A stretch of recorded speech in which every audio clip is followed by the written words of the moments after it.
This is a playground in Japan. That square you can see is about 20 meters square. And if you watch the child on the slide, you'll see that the child appears to slide uphill, because of course it's an optical illusion, and three things are happening here. The first one is our perspective is being forced. We're being forced to look at it from one direction. The second one is there's an awful lot of rectangles there, and we like shape, we like rectangles, and we like patterns, and when we see patterns we make assumptions about them. And the third one is there just isn't enough information. When we don't have enough information, our brains fills in the rest for us, and we create a picture in our head rather than the picture that we're seeing. When we change perspective on this, we can get a better view of what's actually going on, and we can see that in fact the child is sliding downhill. Those simple principles can be used to create these kind of impossible ball rolling illusions where they appear to be rolling uphill. Here, of course, we have the advantage of being able to manipulate the lighting as well as the perspective so that the piers look like they're standing upright. But again, if we take a change of perspective, we can see what's really happening.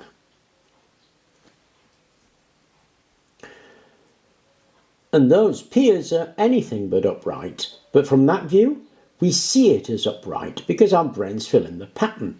That same principle can be used in card here to recreate what was essentially the Japanese playground. And here the balls appear to have a kind of magnetic attraction to the centre, and they roll uphill and bounce around a little bit.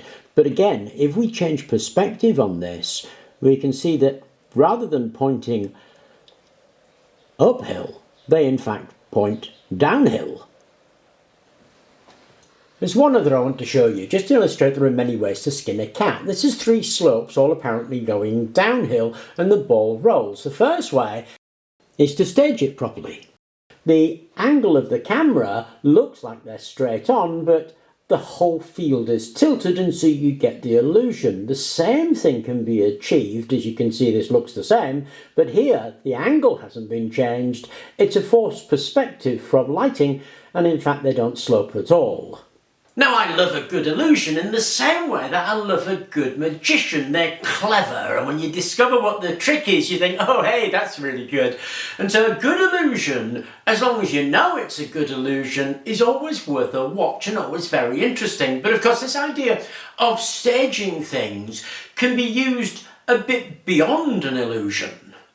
And this is a good example. Here we're shown an anti-gravity machine in the right orientation as an establishing shot.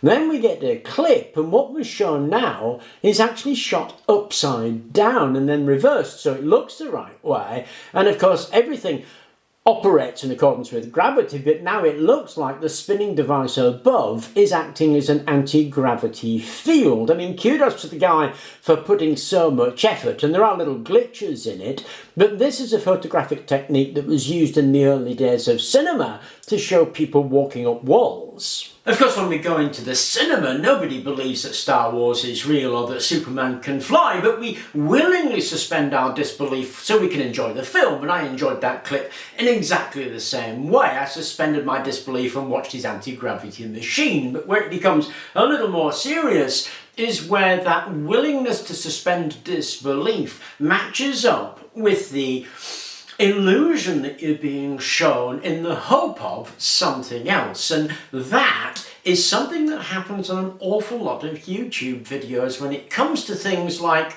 free energy machines.